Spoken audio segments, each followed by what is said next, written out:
ঘরোয়া পদ্ধতিতে আমি করব এখন দই পটল।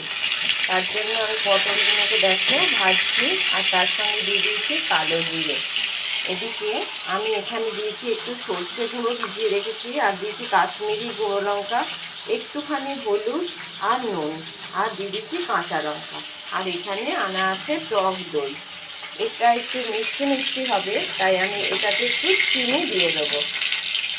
দেখো মোটামুটি আমি লাল লাল করে পটলগুলোকে ভেজে নিলাম, আর এর মধ্যে দিয়ে দিয়েছি একটু চিনি। যেমন পটল ভাজলে তেলটা কালো হয়ে যায়, তোমরা তো সকলেই জানো।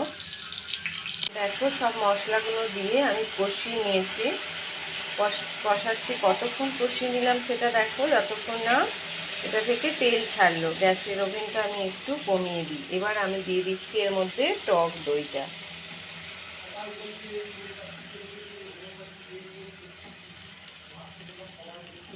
টক দইটা দিয়ে দিলাম। এবার এটা একটু ফুটতে দিচ্ছি, একটু ফুটে গেলেই এটাকে আমি এই যে টক দইটা দিয়ে বেশ করে নাড়তে থাকলাম। তো দেখো এটা একটু ফুটে যাবে এবং লাল রং হয়ে যাবে, তারপরে কিন্তু এটা দই পটল হয়েই যাবে প্রায়।